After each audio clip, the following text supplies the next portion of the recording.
Hey everyone, my name is Zach. I'm a 23-year-old competitive bowler from Canada, currently living in Montreal. Welcome back to the COMPCLIMB training series, where I record most of my training, provide in-depth analysis of every session, and just chat about climbing with an emphasis on competition. So, as you'll probably know from me continuously mentioning it leading up to now, Maddie and I are finally in Montreal.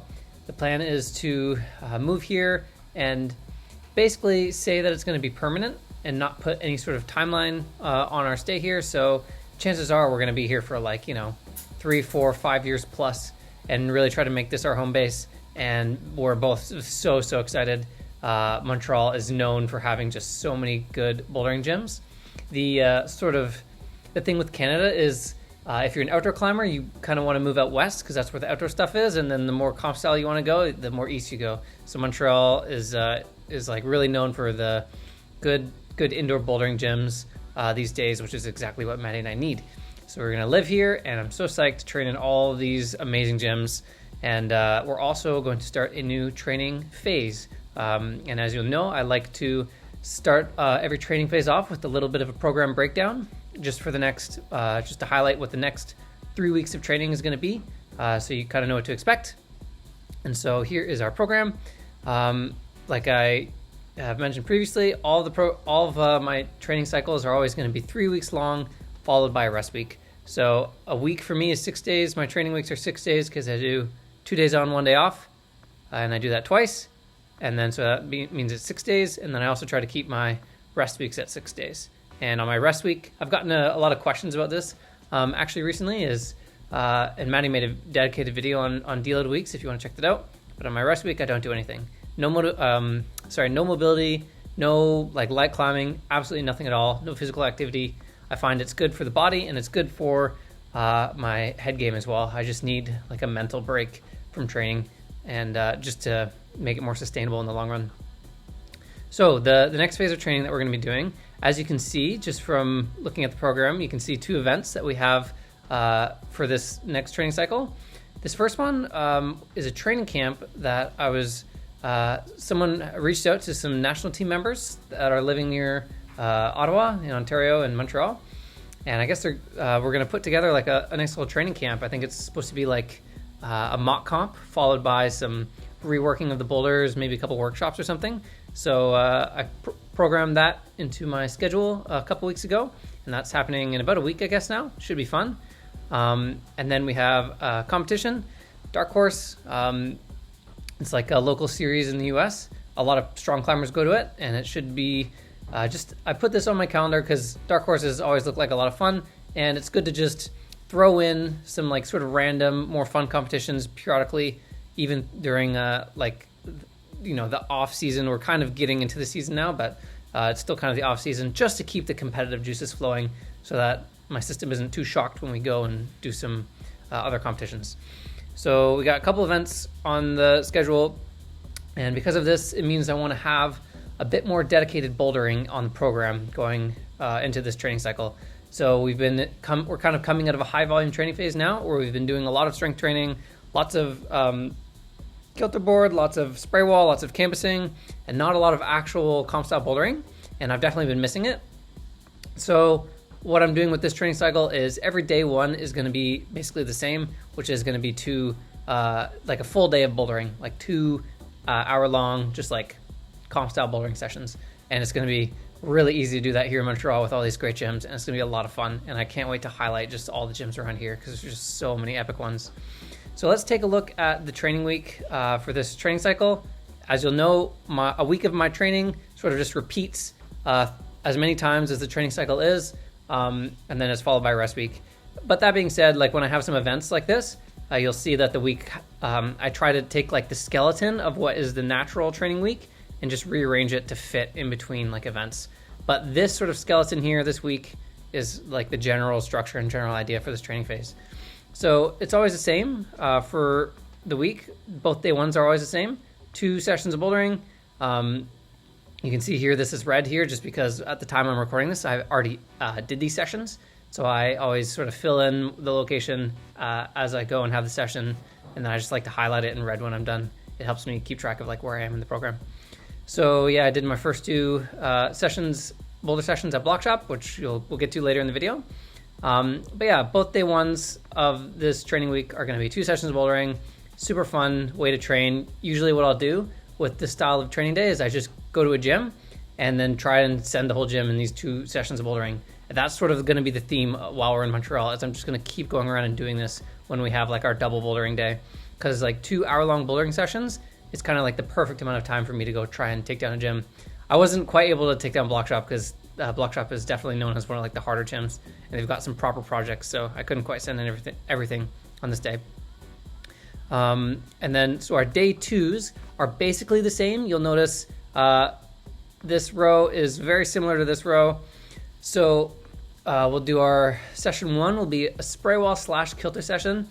If you recall, I mentioned in the last video that I would be ditching kilter board for the next training month and just trying to focus on more comp style bouldering and even just more spray wall, because I think my personal preference is that spray wall is a bit more applicable to comp style bouldering in general. But honestly, I'm having too much freaking fun with the kilter board. I'm getting like this nice little spark of motivation, because it's really cool to just chase grades and chase achievements that other climbers have done on the kilter board, which is something that I have not ever experienced on the spray wall, obviously, because it's just sort of me at my local gym, like in Ontario, that I've been training on my spray wall. And like, I'm very late to the kilter board game. You know, I started climbing on it earlier this year, and I don't remember when the kilter board came out, but I was always sort of a spray wall guy, and I'm just now getting around to the kilter board, and I'm like getting addicted to it. It's so much fun. So I said, you know what? Okay, I will put my spray wall sessions as spray wall / kilter board, and I'll just give myself the option of which to do. I'll try to like go for the spray wall, just because I think that's what I want to be prioritizing this training phase. But if there's a day where I'm just having too much kilter psych, I'm going to go do a kilter board session because it's just too much fun. So that's the logic there. And then it's sister session. So the day 2 of like the last half of the week is a campus session on the spray wall. And so that is obviously a similar theme as the spray wall session, which is why it's in the same slot, just on the second half of the training week. And then BLOC SHOP, Hochelaga, the other location of BLOC SHOP that I'm not going to climb at in this video. We're going to climb at Chavanel in this video, but then the other location has like a really sick looking spray wall that I haven't seen in person yet, but I want to go check it out. And that's probably where we'll be doing most of our spray wall training and campus training. And then our last session of each day 2 is going to be just a hangboard and pinch block session. And obviously I'm sort of skipping over this second row stuff. I'll get to that now. So I was going to try and do this with my last training cycle, where I sort of, instead of doing like a long workout on this session 2, day 2 session of training, which I have done a lot previously in the past. Usually what I do is this session after my hangboard or pinch block, I do like all my exercises for my workout, right? So I would do like deadlift, dips, pistol squat, jump squat, military press, bench press, all in sort of like one big workout, and just, you know, say that I'm gonna, you know, take 3 hours to do all of my exercises in one go. But, you know, I also like to mix it up sometimes and sort of spread them all throughout the training week and just like focus on one exercise at the end of every session rather than trying to do them all consecutively. I find that I can really dedicate more focus and instead of just trying to go through the motions. Like when you have to do a big workout sometimes, you can just sort of half-ass exercises, you're just trying to get it done. Whereas training like this, where I spread everything out, I'm just always fresh going into every exercise, and I'm like really, I can focus on doing super well on whatever exercise I'm trying to do. And so I was going to do this in the last training cycle, but obviously I hurt myself quite early on in that training cycle, and I had to like take it really easy, and I just ditched a lot of these exercises. But now I'm feeling better. You know, so I guess I'll mention now, like quickly, I did dips today at BLOC SHOP, which was my first time attempting a dip since I hurt my shoulder. And it was actually fine. It didn't hurt. I didn't do any weight with my dips. It definitely feels something, like there's like still a bit of clicking, but I did dips like quite solidly with no pain, which is a really good sign. So I'm confident that I can do all these exercises like I'm supposed to now. And yeah, so that's the logic. Instead of having a big workout on this session like I used to, we're going to do another training cycle where we spread all the exercises out throughout all the sessions so that it just feels like less of a workload and I can focus on each individual exercise more. So yeah, that's sort of the general skeleton for the training week. Obviously, this training week in theory would be the same, but I just can't schedule it exactly the same because of just the layout of these two events. So I mix up the order a bit, but you see that we still have like the general theme for these sessions is the same. And then this training week is the same as the one we just broke it down because it's not interrupted by these sessions. So we got 3 weeks of sort of like half bouldering and comp style bouldering so that I can just not be feeling like, you know, not in comp mode when we go and do these events. I've definitely been working on my power and strength recently, but I also want to get my body feeling good and sort of intuitive again on how to move properly on comp style boulders. So we're doing half of that training, and then the other half is still like our strength training because we're getting closer and closer to the season, and I still want to be training like strength and power as we're getting closer. So that is the theme for this training cycle, and let's go jump into this first couple days of training. I think this video will feature these 2 sessions, and then also this spray wall or kilter board session. At the time I'm recording this, I don't know which one I decided to do. We'll see if I just get too psyched on the kilter board, maybe that's what I might end up doing, but let's find out. So first up, BLOC SHOP Chabanel for 2 bouldering sessions.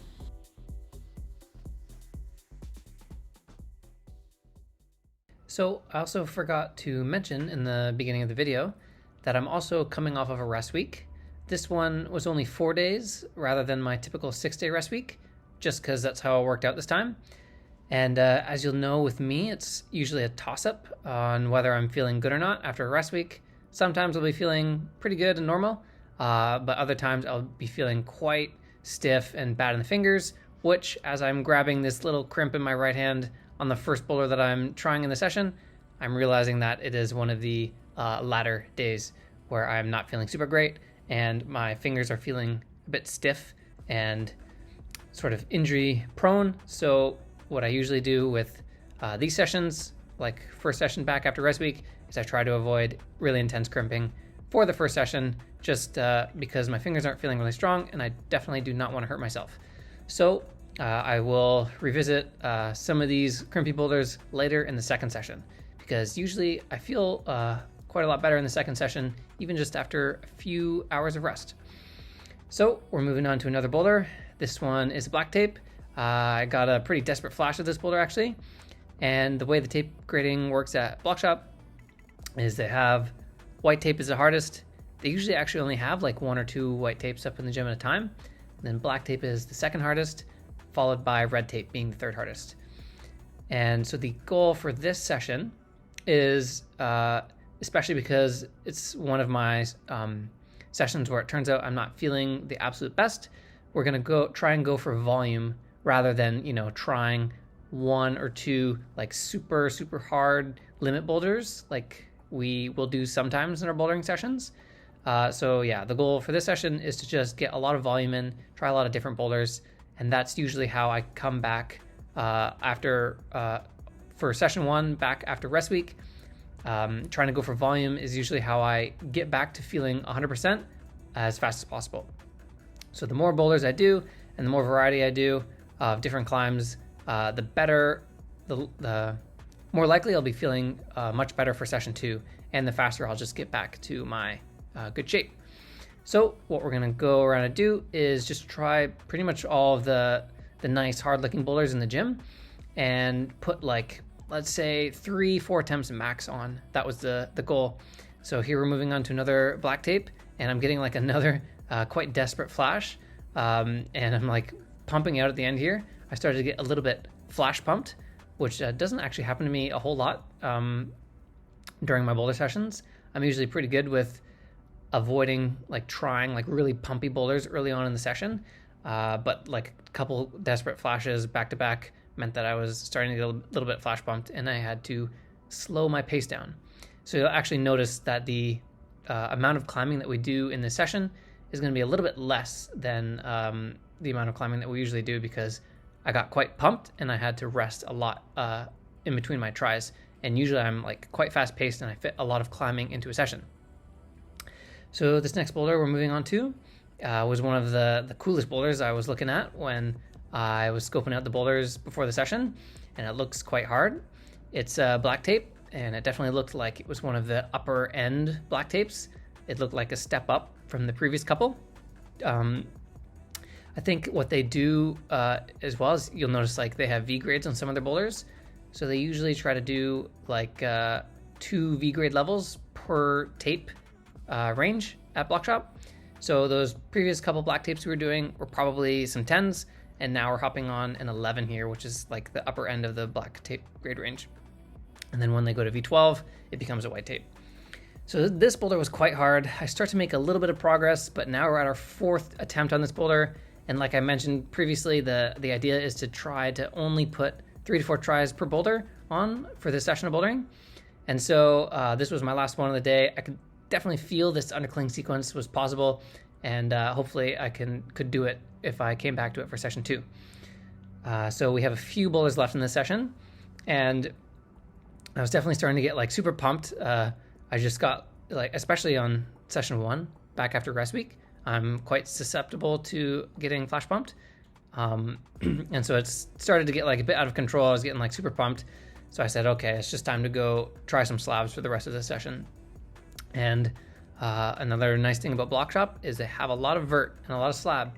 And like a lot of the gyms in Ontario, not only do we not have like the most comp style setting, but we also just don't have a lot of slab in general.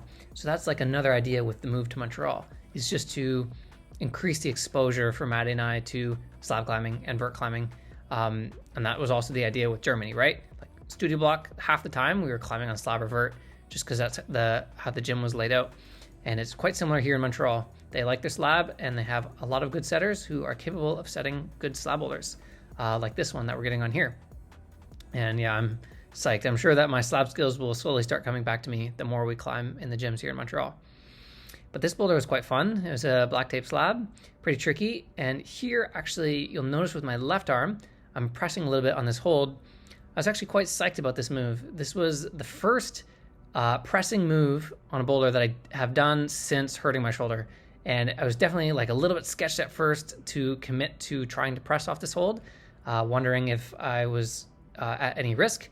But I slowly worked my way into pressing on the hold, and then I started to realize that my left arm is actually quite comfortable in that position. So that gave me enough confidence to attempt doing dips later in the day, which I did, like I mentioned at the beginning of the video, and I was able to do dips without any pain. So shoulder is definitely healing.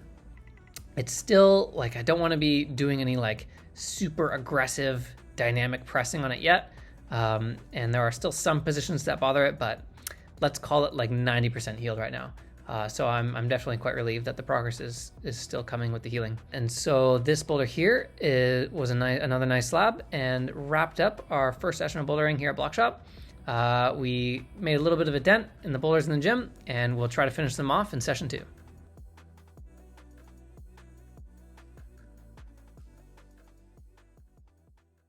So we are back for session 2, and the priority for this session of bouldering was to finish the 2 orange boulders, basically, that we tried in the first session.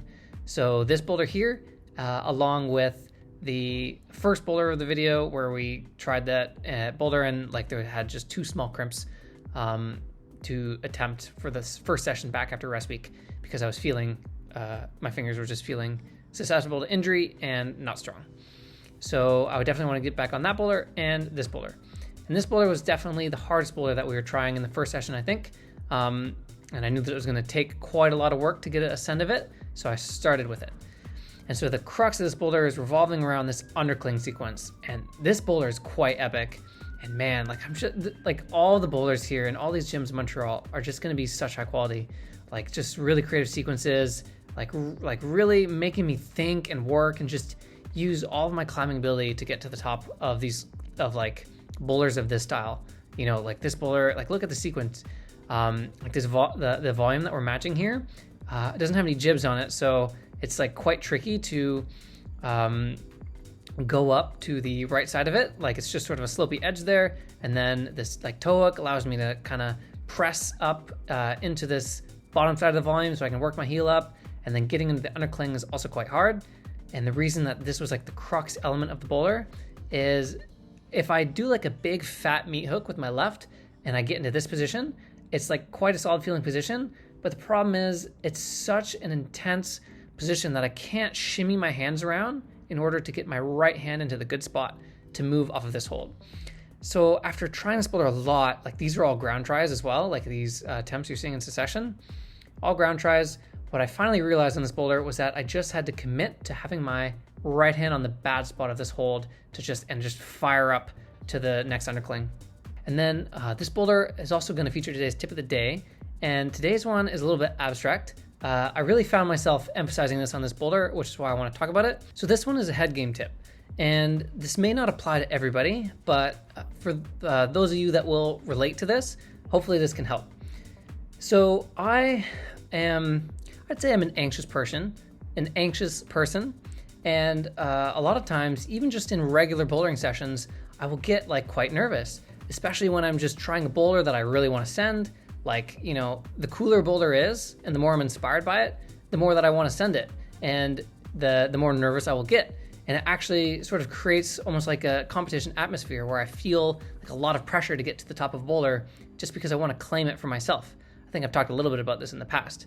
Like, let's say, like this boulder, for example, I knew that it was also going to get taken down soon because this was the next section of the wall to get reset. So I knew that this was the only chance I would have to send this boulder. And it's super pretty, super epic. It's like really speaking to me. And I really wanted to send this boulder because it was just super cool. So I started to get nervous and I started to feel a bit of pressure. And, you know, if you're just too nervous and feel too much pressure, your attempts will diminish. Any climber will know this, you know, it's like really hard to climb and apply the proper amount of tension throughout your body when you're just getting too nervous and too tense. And so basically this is like, you know, it's us being scared. It's us feeling a bit of fear. And sometimes when we're like getting to the crux of a boulder and then, you know, we're just really like hyper analyzing the way our body feels. And it's like, okay, I don't feel super solid in this position. I'm getting a little bit scared that I'm not going to be able to send this boulder on this attempt. And so this happens to me all the time in training. I guess I don't talk about it all the time, but it's something that happens a lot, like especially as a competitor. So anyway, what I was really having to emphasize on this boulder was like every time I sort of started to move up into the sloper and then come in for the press, I started to get nervous. It was just one of those sessions too where it was sort of heightened. Like I'm not always like nervous all the time, like in every bouldering session I have, but every now and then I'll have a session where it's just sort of more prevalent and I'm just like getting more nervous all of a sudden for some reason. And you know, being in Montreal, first session on the new training program, like in BLOC SHOP, like, oh yeah, let's go send all the boulders. I started to feel pressure because I wanted to do it because I was like motivated. So something tangible that I've learned when I'm feeling like this that will like work quite well for me when I'm feeling like scared or nervous, like on a boulder, and it starts to happen like a couple attempts in a row, is right before I pull on the board, before I pull on the boulder, like as I'm, you know, swinging my arms, getting psyched, breathing, I will say in my head to myself that the only thing I want to do on this attempt is to climb without fear. And I just say that sort of phrase to myself. And like those words exactly, like this attempt I will climb fearless. That's sort of the word I say. I don't even care about sending it, but I sort of use it as a mental training opportunity because to me, like I have actually had like a lot of sort of anxiety attacks in some World Cups and some other bouldering competitions. And so this is my sort of way that I train it when I'm just having regular training sessions, is when I start to feel a bit scared when I want to send a really cool boulder. I say, okay, this is my time to practice this skill. And it sort of unlocks this, you know, deep part of my mind that's like, okay, it is time to not mess around. Like this is such a potent weakness of mine, these sort of freakouts that I've had in the past in competitions, that I am just going to conquer it right now on this attempt. And I'm going to show myself that I can be fearless. And this sort of brings out a sort of nice positive source of motivation and can just enhance an attempt of mine and eliminate this sort of nervous feeling. So yeah, like I said, this session I was just feeling quite nervous in particular. And so on this boulder, I had to emphasize every time I walked up to try it, I'm going to climb this boulder. This is going to be a fearless attempt. I just say this is a fearless attempt. And then all of a sudden, you know, I get to the crux where I have been previously getting nervous, and then I catch it.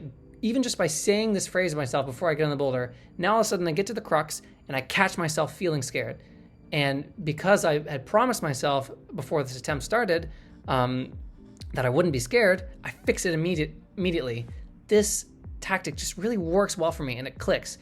All I gotta do is say this little thing to myself, and then I will catch myself being scared on the boulder and eliminate it immediately, and I can climb with more confidence, and confidence is a powerful tool. And it really, really, really was helping me on this boulder because I started to feel progress slipping away the more nervous I got, and then I started to say to myself, I'm gonna be fearless on every try, and the progress came back, and I was able to get ascent of this boulder on this attempt, which we are gonna check out now. And if, like I said, this sort of tip of the day may not apply to everybody, but to anyone else who maybe gets like a bit anxious during their boulder sessions, or finds that you get like really nervous to do like for like sending your project, this tactic really helps for me, and hopefully you can find success with it. Even just a simple phrase like I'm gonna have like a nice fearless attempt really helps me find like a nice positive source of motivation to sort of conquer my fear. Basically, it sounds a bit cheesy and like maybe a little bit silly, but it really works for me. And that's what it's all about, is especially with like head game, is just finding ways to trick your body and just like manipulate your mind into climbing better. No matter how it works, if you can find a way for yourself to just enhance your attempt by making your mind act in a certain way, then that's always the goal. So I finally got ascend of that previous boulder. That one was probably the hardest boulder of the day that I was able to do. And I was definitely feeling much better for this second session as well than I was in the morning. So I was able to put more attempts on this boulder with like the small crimps without any pain. And actually you'll notice if you pay attention, all of these little crimps, I'm actually dragging them. So I'm using like an open hand 4-finger grip, and these holds are like quite small and sharp, and you'd think you'd want to sort of full crimp these holds. And that's how I would normally go about grabbing these holds if I was feeling at 100%. But since it was still day 1 off a rest week, and even though I was feeling a bit better, I was sort of forcing myself to open hand all of these crimps just so I didn't hurt myself by full crimping a little bit too hard on my first day of training back after rest week. And that's another like little thing that I'll do, is I will just not full crimp on day 1.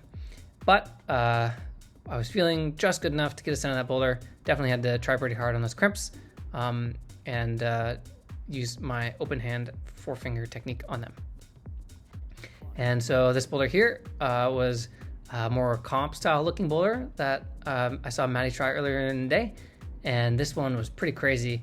I think this one was a little bit of a stiff red tape. I had a really hard time on this, and it was quite funky and cryptic. I think it was my style too, and it was still quite a battle, but it was a really fun one. And you'll notice I'm wearing a different shirt now. It was a weekend and the gym was quite packed, and so I was getting like really warm. Anybody that's been following the channel for a while knows that I get overheated quite easily. And what I've started to do, especially because, fun fact, pretty much all the gyms in Montreal have a shirt rule. So you can't, like, they won't allow shirtless. And so I'm going to have to start, I'll probably train a lot of the times in a t-shirt. And then if I just get overheated, like I'll always start bringing a tank top with me and go change in the middle of a session. Because like especially with the winter here in Canada, it's so hard to tell sometimes like how I should dress appropriately for a session. Because when you walk into the gyms here, they're like quite cold. You know, it's like cold outside. It was minus 13 today or something. And so you get into the gym and I'm like cold, and I'm like, when I take off my sweater to go warm up and I have just a t-shirt on, I'm like, okay, yeah, I'm like so cold. Like, how am I going to get warm?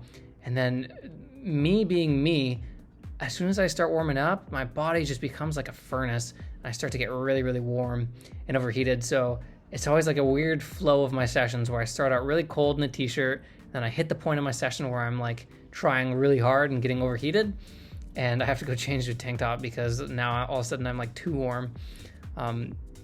But yeah, I'll be adjusting to the shirt lifestyle while we're living in Montreal permanently now, and I'll have to come prepared with my tank tops. So now we are finishing the session with some moderates, just going around doing some bread tapes. Because I had done a good amount of the black tapes. I think there were still like probably 2, maybe 3 that I hadn't tried, but they were a little bit crimpy and I was starting to power out. So I decided to finish the session with some moderates. This ended up being the last boulder session here. This one was a jump start. So anyway, that wraps up this bouldering session. And now we're gonna move into our next session. At the time I'm recording this, I don't know if it's gonna be a spray wall or kilter, so let's find out.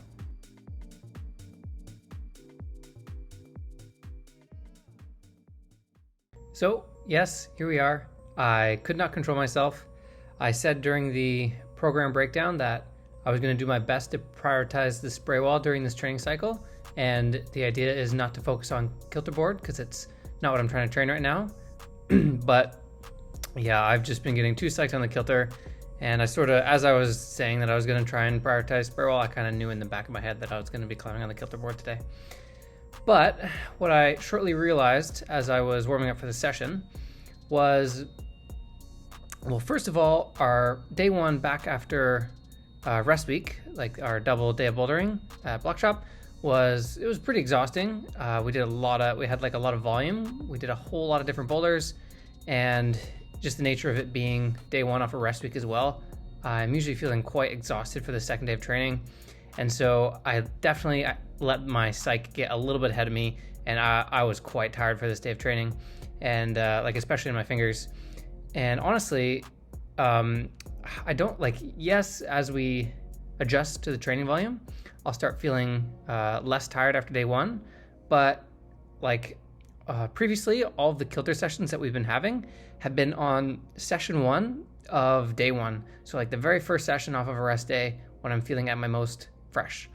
And this was intentional too, because the style of the kilter board boulders obviously are very physically intense, and there's like no let up. The reason it's easier for me to have like a spray wall session on day two is because if my fingers are feeling a bit exhausted from day one of training, I can try to set some boulders with comfy holds, boulders that aren't too taxing on the grip and maybe are more hard due to the body positions.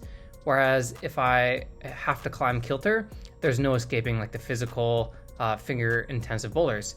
And so I sort of realized today that I have to just control myself. And there's a reason that I wasn't supposed to be training kilter during this month of training. And even though I'm super psyched on kilter right now, I realized today that I have to just take a break from it. So for this next month of training, I'm no longer going to give myself the option to train kilter or spray wall. It's just always going to be the spray wall, because I cannot train kilter board on day two during like this kind of training month. I'm realizing it has to be day one, session one for me, which is not what we're going for in this training month. We're trying to prioritize comp style bouldering with our 2 bouldering sessions on day one. So we don't have room for kilter board on day one, basically. So we will wait until next training month to revisit the kilter board. And instead we will be doing our day 2 first session as spray wall sessions going forward. So yeah, like I said, I was feeling quite tired today, and as soon as I started, even as I was like warming up on the regular boulders in Alley Up, I was realizing that it was a mistake to choose kilter board today, and I wasn't going to be able to perform at my best. So I had my first part of my session, I decided to do a bunch of moderates, as you could see, to really milk my warm up as much as possible. And I was feeling quite tired, so I had to get as warm as possible to go and try like a project, which is this boulder that we're hopping on now. This is a boulder I've tried previously. It's a 13 by GYMS. I spent like a whole session where I was able to do, I think I linked every move together. I didn't quite get a send of it in 2 parts, but I think I connected every move. And so this is the boulder that I want to take down next on the kilter board. This is probably like my number 1 project right now. And so I quickly realized that, okay, I'm nowhere near feeling my max power today. Definitely don't have a chance of sending this boulder today. But I thought maybe I could just practice on it and sort of learn how to climb this boulder a little bit better in order to get a send of it in the future. But it was just, my attempts were like really diminishing, and my power levels were really zapping. And sometimes, honestly, it can be bad to practice on a project when you're feeling tired, because you'll actually learn bad ways to climb on it because you aren't at your maximum power. And that's what I was really feeling on that boulder. So I decided to stop. And what I did instead just to finish off the session. I ended up calling the session a little bit early, actually. I was supposed to climb on this for 45 minutes, but I only went for like 35 or something, just because I started to power out. And so I decided to finish off the session with setting another boulder. So this boulder here that I'm doing was a boulder that I set, and I wanted to set something quite moderate. So I decided to try and set a V8, and this is the boulder that I came up with. I think it's pretty fun. It should be pretty accessible, so you can give it a try.